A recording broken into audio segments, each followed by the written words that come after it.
So, Bruchim Habayim, welcome everybody. I'm very excited to spend a little bit of time with you on this week's Parashah, Vayakel Pkudei, double Parashah, of course, because it also happens to be Shabbat HaChodesh. And perhaps you're aware of, or maybe unbeknownst to you, today's reading happens to be the most line, or so not today, but Shabbat's reading happens to be the most number of lines of Torah, or I should say the second most number of lines of Torah that are ever read on one Shabbat. But this year, it's the longest number of lines of Torah. If you're into statistics, we can talk about that, but we're talking about more than 9 columns of Torah that are read traditionally on Shabbat. I'll say the longest reading happens to be when Vayakel Pkudei falls on Shabbat Parah, which was last week. And as you know, those special Shabbatot before Pesach, the 4 special Shabbatot, move around because of the nature of the Jewish calendar, and I'm grateful for that variety. So it's not the same every year. You know exactly what's going to be read in advance. You have to check. Things are different. And this year, I will say, perhaps both fortunately and unfortunately, I'm not going to read all that. And I kind of miss that, reading that mass amount of Torah at one time, because those of you who have the experience of reading from the Torah, or reading from the Tanakh, Megillah, or Haftarah, probably know that when you read 3 verses for an Aliyah, there's something very empowering about it. But when you read a Parashah, and especially a double Parashah, with this huge maftir as well, there you get into a certain rhythm. And it's similar to getting into a rhythm when you're leading the services, when you're davening. There's something different about saying it out loud, saying it on behalf of others, that gives you this incredible connection and entry into the text or into the liturgy, whichever your experience is. And I've always encouraged people to take up the opportunity to try to read some Torah. And again, you can get into a rhythm in 3 verses, but strive for something that's even more, where you can feel that sense of rhythm, a sense of continuity with the text. You get into it, and you go and you go and you go. And especially nowadays, there's a different kind of continuity and rhythm because, as you know, because we don't have a minyan on Shabbat, due to the live streaming and the interpretation, our halachic interpretation of live streaming, we only have the clergy present on Shabbat. We don't have any aliyot. So whereas before, having said that there's a rhythm of reading a parsha or a double parsha, here there's no breaks whatsoever. Whatever I'm reading from beginning to end pretty much without any break whatsoever. And so there's a different kind of rhythm that you get into, which is quite interesting and quite different. And one of these days, maybe I'll share a little more about that experience. But in any case, that's the unfortunate side. Of course, the fortunate side, there's a big difference between sitting down and preparing to read 2 columns of Torah and 9.5 columns of Torah. So although I kind of miss that preparatory experience, I admit that there are other things I can do with my time, as sad as that may be. So that's my little introduction to the laning experience. I want to take a moment and talk about a couple of things this morning, but one thing is an interesting textual issue. So I'm going to share my screen with you. You don't need to go on to sefaria.org today. Whatever we use, I'm going to have on screen for you, so you can just kind of lay back and relax, and not fiddle around with anything on the screen. Okay, so let's make sure I got it in the right place. One moment.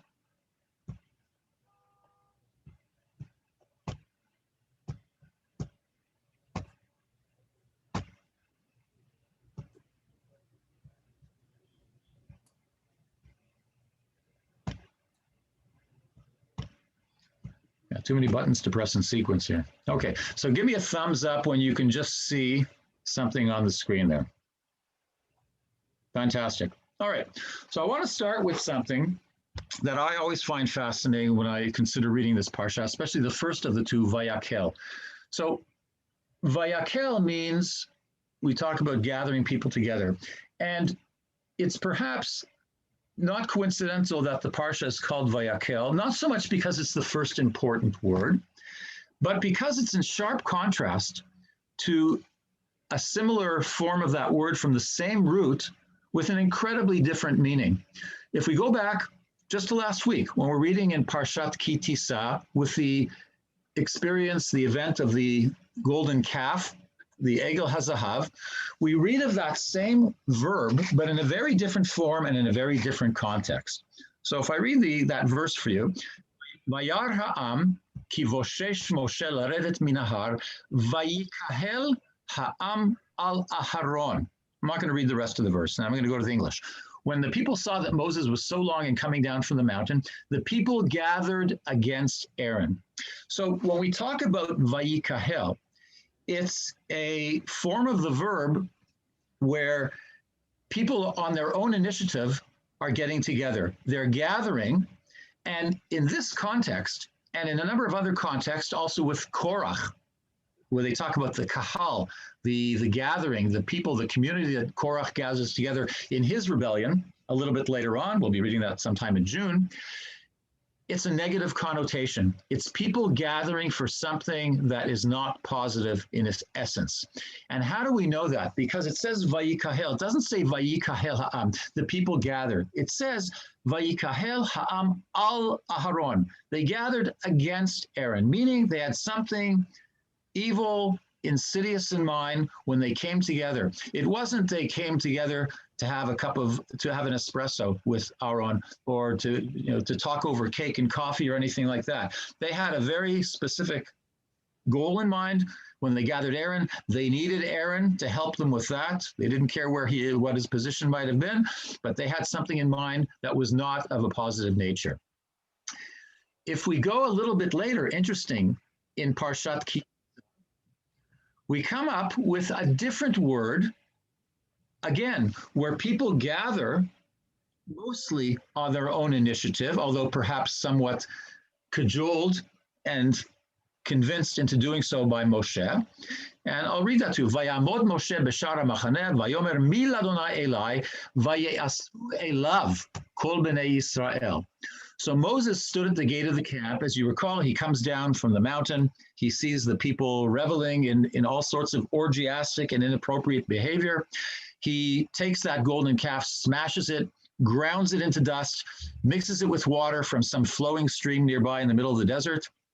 A wonderful thought, and forces the Israelites to drink it, but not enough. They have to punish the ringleaders, the people who are responsible for this. So he calls up those whoever is for the Lord, come here, meaning those of you who have refrained from taking part in this idolatrous and horrible behavior, come here. And what does it say? Vaye'asu elav, and all the Levites rallied to him, elav, as opposed to alav, upon him, upon Aaron. So they take a form of a verb, which is, again, people on their own, on their own initiative to an extent, even though Moshe asks who is able to do this or who's willing to do this, but they come to join with him. With him, they don't know what the task is, but their faith in Moses is so great that they're willing to gather together with him for something, for a good purpose, to him, for his benefit, in support of him, as opposed to the very different hikahalut, gathering on someone because they want to take advantage of the person. He's only an instrument, a tool in what they want to perpetrate with the golden calf, as we know, of course. And then we come to this week's Parashah. And what does it say? Vayakhel Moshe et kol adat b'nei Israel. Moses then convoked the whole Israelite community. And it's fascinating that this translation in Sefaria, you might say, well, in Parshat Ki Tisa, it translates Vayikahel, and the people gathered. And here it says Moses convoked. So this is what we call, I won't call it creative, but I would call it contextual translation of words that have the same root in Hebrew and perhaps seemingly mean something similar, whether they're a passive or reflexive form of the verbs, but we translate it to a different word in English that gives us a different sense of the purpose of that verb. What do I mean? Vayakhel, Moshe gathered, Moshe convoked, Moshe brought the whole Israelite community together. If you look at the previous examples I stated, vayikahel, vayeasfu. Those gatherings were for the purpose of dividing the people, one for bad and one for good. The first one, to divide the people, separate them from God and the worship to which they had been instructed from the 10 utterances, Aseret HaDibrot, the revelation on Sinai, or that impending revelation. And here, and of course, when the Levites are gathering together to support Moshe, they're to support Moshe, but also a division, because they're going to be doing something not in conjunction with those who have participated in the idolatrous behavior just before. So those are experiences of division. Here, we talk about Moshe gathering the people in order to bring the nation together for some common purpose. And that's why the translator uses the word to convoke. When we talk about convoking people together, it's for the purposes of unity, in order to share some experience that brings us together as a community, as some kind of identifiable group with which, with whose members we have something in common. So a very different form of the verb, even though it looks the same. As a matter of fact, if you look in the Torah, the words look exactly the same, because there are no vowels, of course, in the Torah. So Vav, Yud, Kuf, He, Lamed can either be pronounced Vayakel or Vayikahel. There's no difference as it appears. And that's part of the magic of our textual tradition, being forced to understand the context and the text itself in order to read those words properly. Somebody who doesn't know and doesn't understand what they're reading can read either of those words in the wrong way, the same way, in the opposite ways. And I think that's part of the beauty of our tradition. It forces us to engage with the text in a way that demands a certain labor that wouldn't be there if we had all the information and simply read with all the vowels and accents, as opposed to the way it's written in the Torah. That's another topic, of course. And so the last thing I would mention about this, before I give you perhaps an opportunity to relate, is that there are different forms of leadership. There's a leadership that, unfortunately, waits to respond, to react to situations. It allows people perhaps to come together on their own initiative, which you might say is a good thing.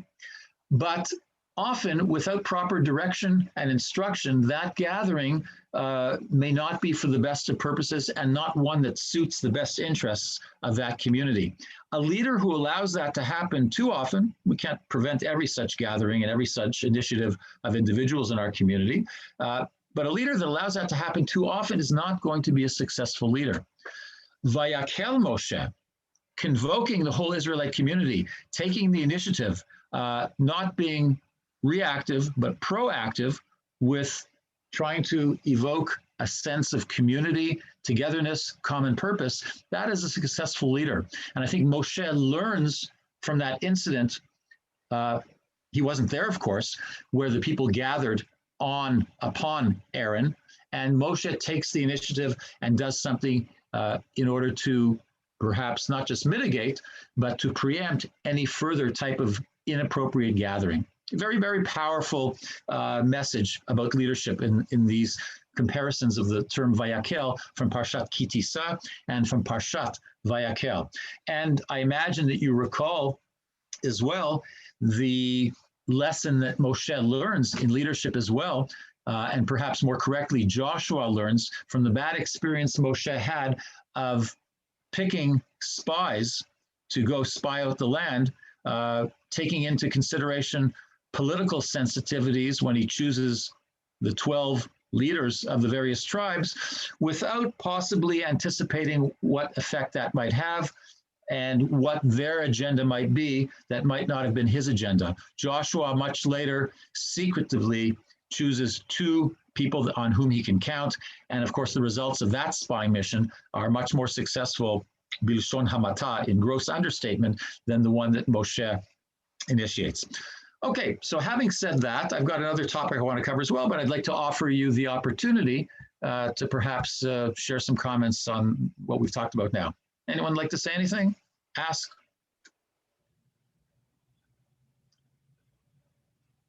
You can pause with your coffee, water, juice, whatever, and consider what you might want to add. David, go ahead. I'll just make a comment about the word itself, Kehillah. I mean, that's what we are at Beth David. That's what everybody is, community. And it's just the juxtaposition of us having to social distance. And this is being the anniversary of 1 year ago. And here we are today, maybe with a little bit more optimism that our Kehillah could get back together soon. So the word just spoke to me in terms of its root of community, you know, Kahal Yisrael. It's just the timing of it this week was just interesting. As you know, today's paper, I noticed they actually say it's like the anniversary, and we're feeling of it like the anniversary. But here we are, community social distancing. We're trying to have a Zoom community going. This group is a community, hopefully all for the good. Thank you very much. I'm glad you mentioned that, because in the Torah, when we talk about kahal, vayikahel, as I said, it's in a negative connotative sense. But of course, in modern Hebrew, the word kehillah, community, kahal, congregation, is something that has for most of us, I would imagine, very positive connotations. So it's in sharp contrast to the use of that word and that verb in the Torah context. Interestingly, the term used for the gathering or the rallying, as the Eitz Chaim, or sorry, as Sefaria translates, of the Levites, Vayasfu kol bnei Levi, that idea is also taken on very positive connotations. Usually, when we talk about an aseifa is the term used for the gathering of members of a kibbutz. When they have a meeting, they get together to discuss matters, to find and discuss what they have in common and how they continue to maintain that site of common purpose. So the annual aseifa, the annual gathering of members in a kibbutz, is something that obviously is a very positive use of that verb. And le'asof, to gather together, again, often not with any specific connotative implications, but certainly not with any negative ones. So it's interesting, the words that are chosen, the connotations they have in the text of the Torah, and sometimes how that changes over time. What the Torah saw as something negative with the use of kahal, the community of Korach, and Vayikahel, the gathering of those people against Aaron, certainly later on becomes something that's a much more positive term that we use in our own sense and understanding of community. So thank you for raising that, David. Anyone else? Barb, go ahead. Michael, can you just clarify the term that you used? Was it textual translation? You've got the same word. So I called it yeah, contextual translation. Meaning thank you. Based on the context, perhaps a different word in English might evoke the appropriate association that we have. So when we talk about convoke, that has a more associative meaning than the word simply to gather together. So Moses doesn't just gather together, he convokes them. And when we think of convoke, we think, oh, we're getting everybody together. Even without reading the whole Israelite community that it says afterwards, we already have this association of our mind with that translation, of course, not looking at the Hebrew, that something good is about to happen. Moses is doing something for a good, for a positive purpose, for the sense of unity and unification, particularly after what we read about in the previous Parashah, about the disunity and unfortunate incident, to say the least, with the golden calf, the Egel HaZahav. So when you talk to us about making choices and consequences, Moshe made the choice to convene everybody and to get everybody together to try and overcome what had just happened. I think that's part of it, and I think that's why the Torah, Moshe, however you understand the choice of text, uses that specific word in sharp contrast to the word that was just, and again, it's the beauty of the Hebrew, because when you're reading the Torah and as you immerse yourself in it, you will remember that's a very powerful event back in Parshat Kisisi. Vayikahel ha'am al Aharon. It's a very powerful image. The people gathering. It's when you think of a mob, that's probably a better association. You think of a mob gathering on somebody. They've got pitchforks. They got, we have all sorts of Hollywood understandings of what a gathering mob might look like. But that's the association that's aroused when you think of that context. When you talk about Vayakel, the Torah editor would have been very aware of the image in people's minds from Vayikahel Ha'am al Aharon.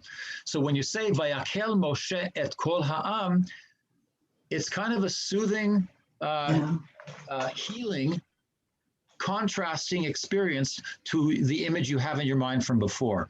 And that's why it's so important. And again, I understand the challenge many people have with Hebrew, but as with anything, I think with any literature, and we've said this over and over, if you want to really understand what the author had in mind, whether that author is divine or human, you have to engage with the language. You can come to whatever percentage of comprehension and appreciation for a text, but if you don't read it and it's in the original language, you're definitely losing something. You will never get to that 100% understanding that you can. I don't say 100% understanding of what the author intended, but of what you are capable of understanding. You can only reach that. You'll never get to 100% of what any author intended, but that's a conversation for another day. All right, so if we're ready to leave the gathering, the rallying, the convocation of different groups, let's go to something, at least briefly, although probably demands more than a brief look. We're going to take a look at some of the connections, or I would say juxtapositions of terms and description and events in this week's Parsha and last week's Parsha as well. So I'm going to share the screen with you again, if you'll indulge me.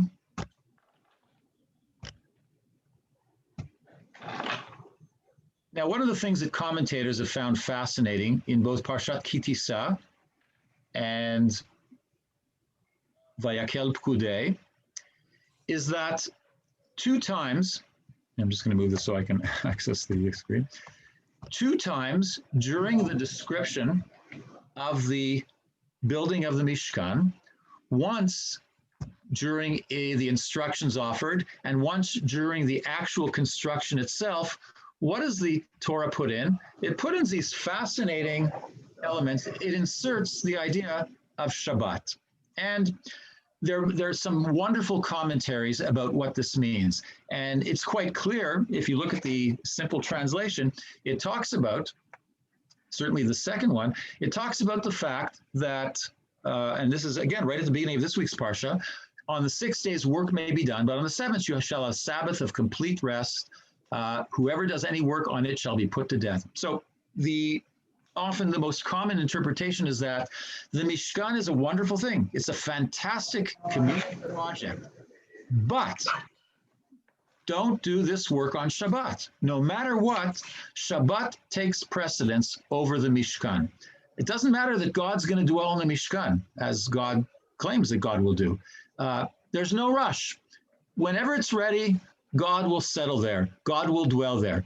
You don't have to rush by working on Shabbat in order to get to that point. So a very powerful prohibition against desecrating the Shabbat for the benefit of some physical, tangible space, and often the terms use sacred space, in order to allow God to dwell among us.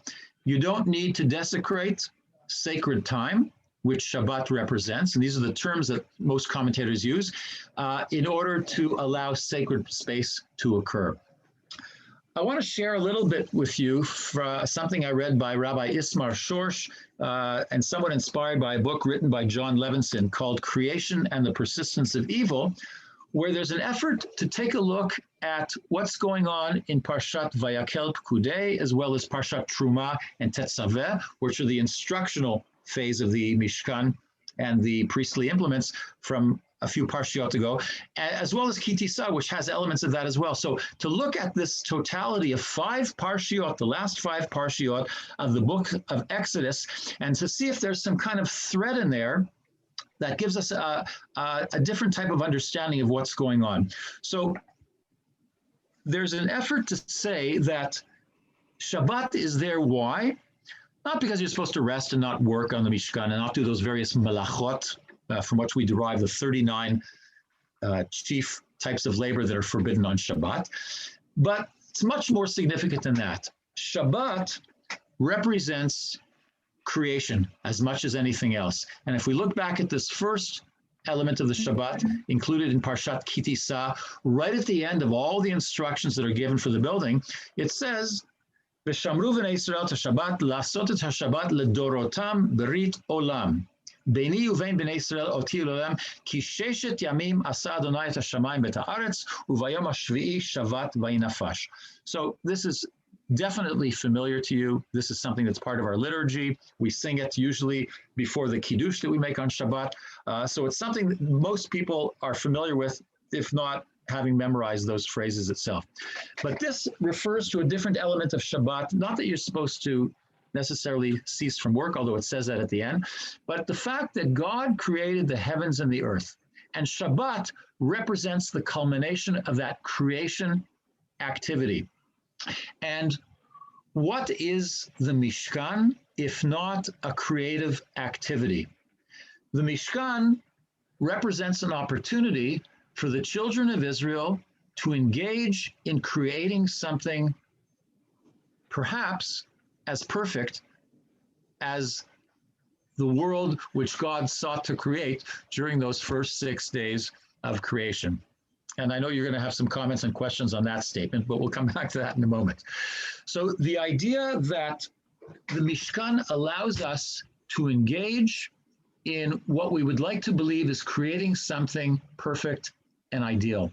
And again, many, many different commentators, they're just too numerous to mention, talk about the Mishkan and Shabbat as representing something that is the ideal, that is perfection, something which we can strive towards, and have some respite from the daily realities which we confront in our lives, which are far from perfect, as we all know. But we get this weekly opportunity to experience what I used the term before, sacred time can be. And hopefully that engagement with sacred time through the Shabbat allows us to take that and hopefully expand it to other parts of our daily lives in the rest of the week. Similarly, the Mishkan represents a sacred space, the ideal space, a space of perfection through the original Mishkan in the desert, later on the various manifestations of the temple over a course of close to 1,000 years, where that was something that was supposed to be amazing, incredible, and unbelievable to behold. The temple is even described by Roman historians as something that was one of the wonders of the world at the time, something very, very unique that people from all over the world came to visit. And that allowed people to experience, for as brief the moment might be for which they were at the temple or in the precinct of the temple, to enjoy something that was seeming perfection, and then have to go back to their daily lives and deal with all the imperfections, the tangible imperfections of space that are often far from sacred. So how do we understand that from the text? So first of all, we have the fact that Shabbat is mentioned here together with the building of the Mishkan, but I want to take you to some other elements. So we find that you're wondering, Vaydaber Adonai Moshe Lemor. Of all verses in the Torah, why would Michael choose that? That's the most common. What could possibly be special about that? The thing is, when we read about the building of the Mishkan, the instructions, this phrase is used 7 times towards the end of the construction. Now, why 7 times? Because as we know, God created the world through various utterances. Some people might see this idea of the Word of God taking on some tangible manifestation in the world as being somewhat or sounding somewhat like Christian theology. And that understanding that Christianity has about the Word of God becoming flesh, becoming tangible in the form of Jesus, that idea is something that is part of Jewish tradition. The idea that God uttered a word, Yehi Or, and there was light. Let there be light, there was light. The utterance of God, the saying of something, allows that utterance, that word, to become something tangible. And so the idea that God gives these instructions to Moses, God says things to Moses, all of a sudden the people of Israel through Moses, through Bezalel, through Aholiav, through all those Chachmei Lev, all those skilled in the various tasks and labors required to produce the Mishkan and the priestly implements and vestments, all of a sudden, we are partners in that creation. During the first 6 days, God said what God had to say, and God created. But now, God is saying, and we're creating. We are taking the word of God, through those various agents I mentioned before, we are the ones that are creating the Mishkan, this tangible manifestation of something perfect through God's instructions on earth that allowed us to have both the sense and experience of creation and being partners with God in this. We are not the ones who utter the words. We don't utter those powerful instructions, but we're able to follow those instructions and thus, in partnership with God, allow that word to become real and tangible on earth. So the fact that that is mentioned 7 times is an incredibly powerful association with the 7 days of creation. And I mentioned the 7 days as opposed to the 6 days because even though God ceased creation after the 6 days, in a sense, the Sabbath was created on that 7th day. But we won't get into the semantics of that for now. Okay, a couple of other fascinating textual elements. At the end of the construction, we have this phrase called, the example here, and it's one of a number, Vayifros et ha'ohel al mishkan vayasem et michseh ha'ol alav mimala kasher tziva Adonai et Moshe. He spread the tent over the tabernacle, this is of course Moshe, placing the coverings of the tent on top of it, just as the Lord had commanded Moses. Kasher tziva Adonai et Moshe. So you know what my question is, how many times in succession is that phrase mentioned? 7. Of course, you got it, David. 7 times right at the end of Parshat Pekudei, the final description and summary of the construction of the Mishkan. It mentions this phrase, Kasher Tziva Adonai, exactly as the Lord had commanded Moses. Thus did Moses perform. Thus did the people who had been given the instructions do what they were supposed to do, just as the Lord had commanded Moses. And what does that allow us to associate with from the process of creation that I mentioned before? We read, and this is one example, Vayikra Elohim le'avasha eretz u'likvei hamayim karayamim vayar Elohim ki tov. God called the dry land earth, and the gathering of waters he called seas, and God saw that this was good. So at the end of each of those aspects of creation, back in Genesis, God saw that it was good. It always says that God saw it was good. What's the connection with just as the Lord had commanded Moses? Because God saw 5,781 years ago that what had been created was good, meaning, it's a fascinating thought.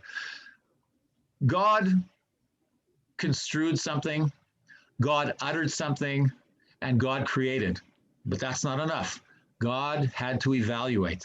So in perhaps one of the most anthropomorphic terms and experiences that there are, it's not enough that God said it and did it, and we would know, of course, that it was good. No, God has to acknowledge that what God did was good. And so when we read, just as the Lord had commanded Moses, it means because we did what God said, it means that it was good. Whatever we did was good. And just as God saw that every act of creation that God had performed back in the beginning of Genesis was positive, thus all the instructions that God had offered to the children of Israel via Moses, that was good as well because we did exactly what God told us to do. So this association with the process of creation through the Mishkan and thinking about the process of creation from the beginning of the universe is incredibly powerful. And I think it's a beautiful way of looking at the partnership that God develops with the children of Israel. Much more powerful, I would say, and much more practical, much more relevant than 10 utterances at Sinai, which hopefully people observe and take seriously. But here's an opportunity not just to be given instructions, but to implement instructions, to have a part and a partnership with God in translating an utterance, the word of God, into something real. So I think the creation of the Mishkan is a beautiful connection, or has a beautiful connection with the creation of the universe back then. It took all these generations for God perhaps to be able to train, to gather, and to suggest to a people that God was ready to have this partnership in a creative process as significant as the Mishkan. And interestingly, and this is perhaps the last comment I'll make about this process and the associations with creation, when was the Mishkan completed? Anybody know?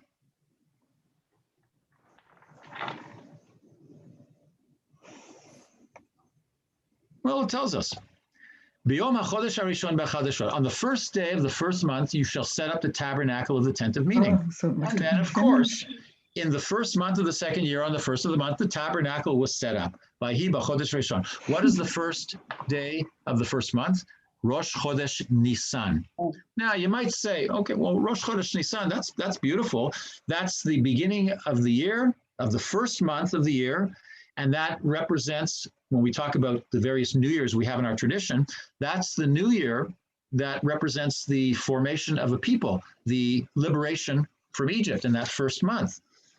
But how does that connect with creation? Because as we know, the creation of the world we often associate with the first of the seventh month, B'chodesh HaShvi'i. We always talk about Hayom Harat Olam, part of the liturgy on Rosh Hashanah. This is the day of the creation of the world. That's when the world was created.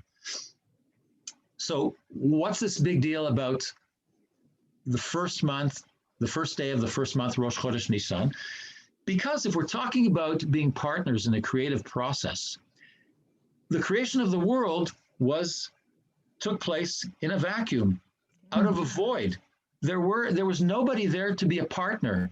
So it's beautiful that the world was created on the first day of the seventh month.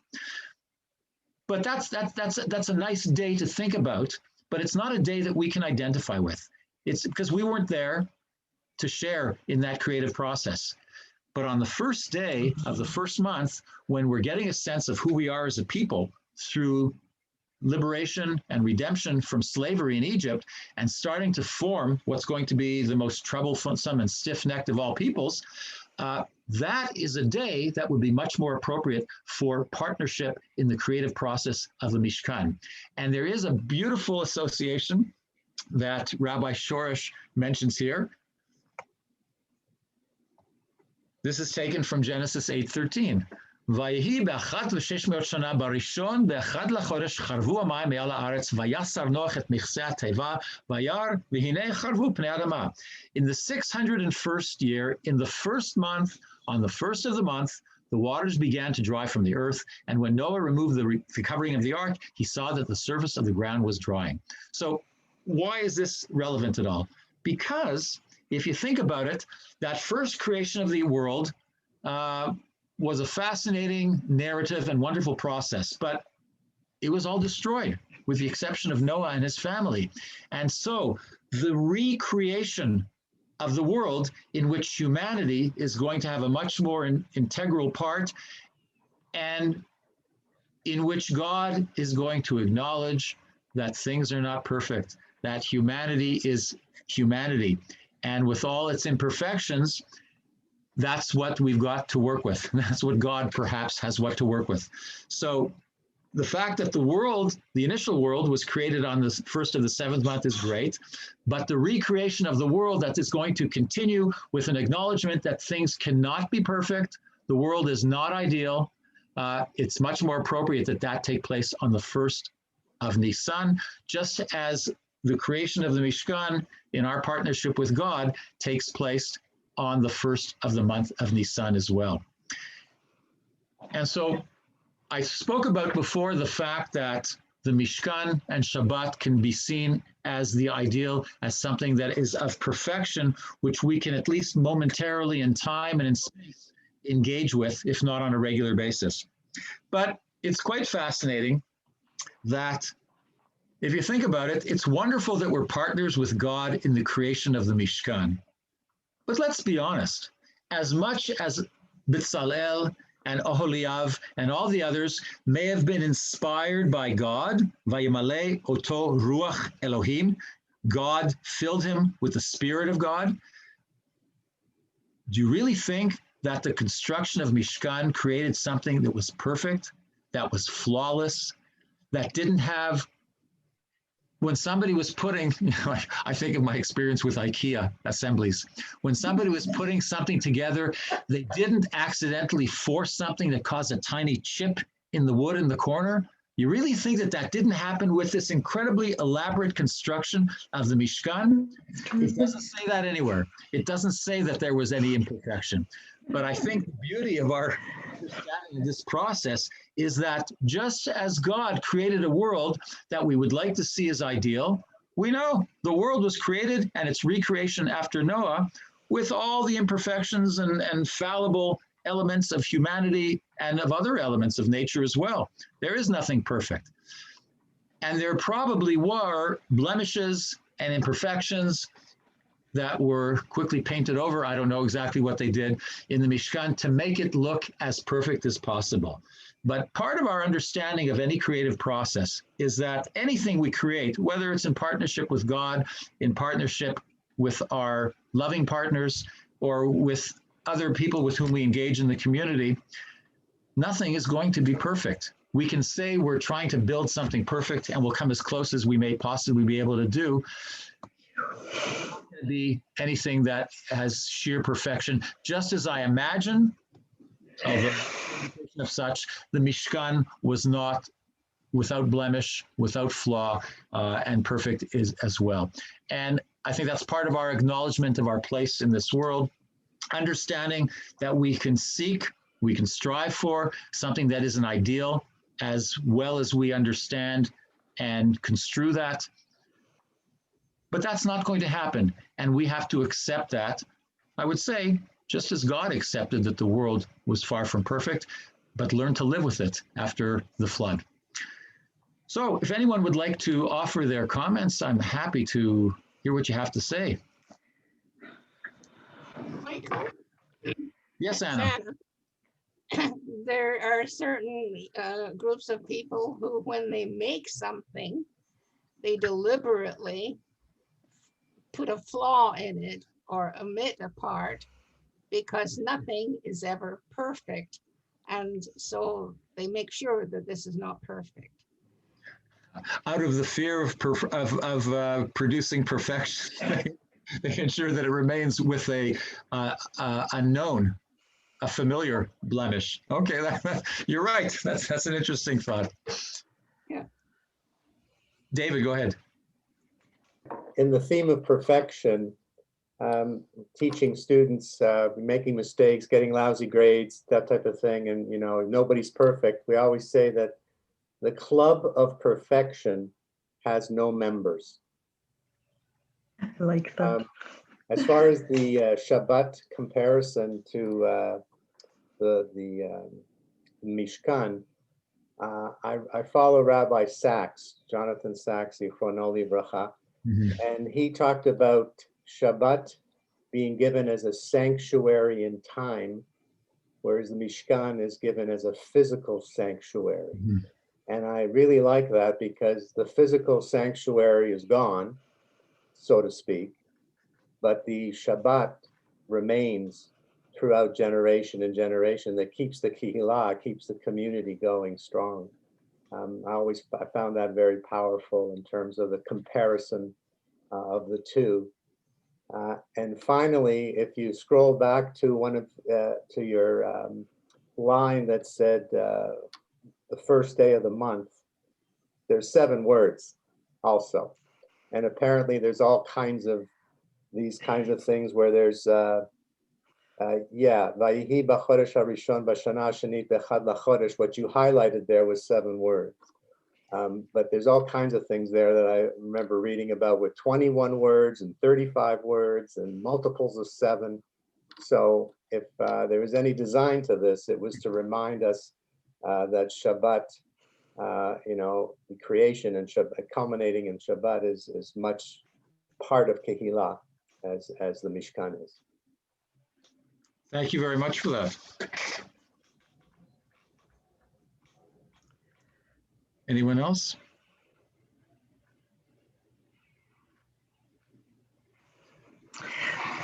Michael, I found what you said about translation very interesting, because as a language teacher, if you try to translate something, you always seem to miss just a little bit. And it's really, really hard to capture not only what the author was trying to say, but what was really meant with the words. And very often you will point that out, that there's a word that has multiple meanings. Well, when you have an author who wants a book translated or any work translated, how are you going to zero in on the actual essence of the meaning? We came across that with Dorit Rabinian and her book, All the Rivers. And it was translated. And there were many times when, as I was reading it, I'd think to myself, if I knew the Hebrew, I'd love to read it in the Hebrew, because that probably is not exactly what she was saying.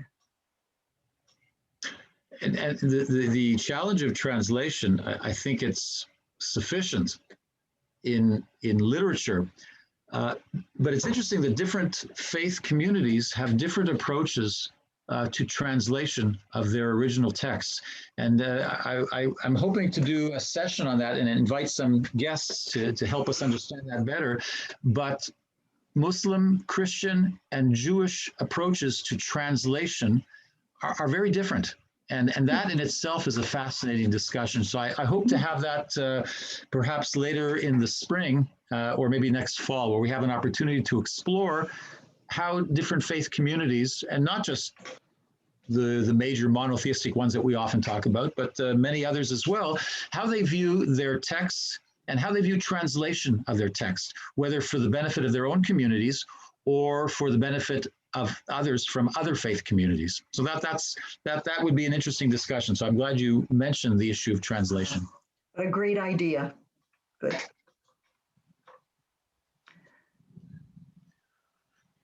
All right, I know it's about that time where... Michael, I have a question for you, if sure. I may. Oh, sure, Mike, go ahead. Maybe connected, not connected, but now that you mentioned Nisan is the first month of the year, why do we celebrate Rosh Hashanah in Tishrei? Oh, that's a fantastic discussion. And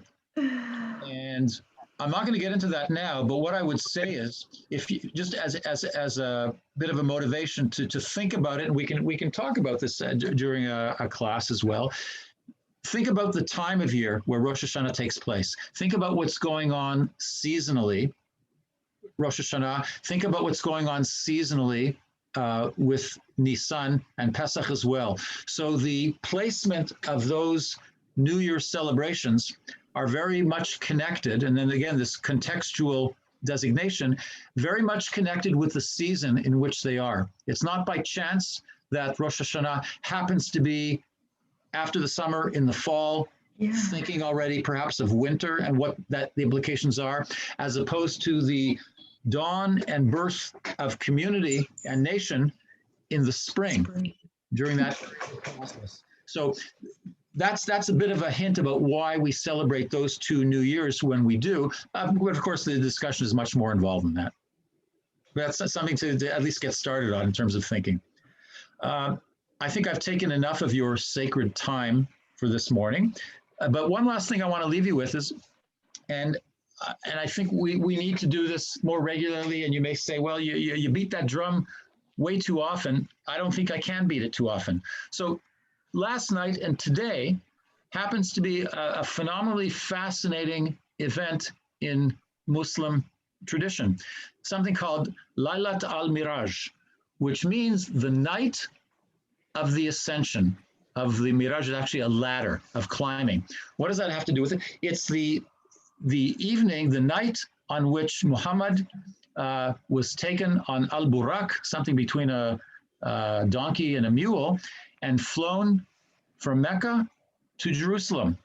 And from that point on Jerusalem, where al-Burak and Muhammad landed, the Al-Aqsa Mosque is built on that site, known as the faraway place. That's what Al-Aqsa means, the faraway place to which Muhammad journeyed during that night. And then Muhammad ascended from there to the heavens, climbed up a ladder, so to speak, met with all the various prophets, including Moses, may have chatted about the Mishkan and gotten some tips on how to build that mosque in Mecca and Medina, who knows, and then eventually engaged in some kind of discourse with God. So I mention that because when we talk about holy, sacred time and sacred space, especially when we're talking about the Beit HaMikdash, the temple, we always need to be aware, either through land acknowledgements with our indigenous communities here in North America, or the sharing of space with those of other faith communities in what for us was the ultimate of sacred space. Keep in mind that that sacred space and the ones we live in here in Toronto are sacred spaces for others as well. And if we want the word sacred to have any real relevance and meaning, sacred should not connotate struggle, conflict, strife, and destruction. It has to acknowledge that sacredness is something that we need to share with others, not just within our own faith community, but with others from other faith communities who may have connection to the sacred space that we call our own.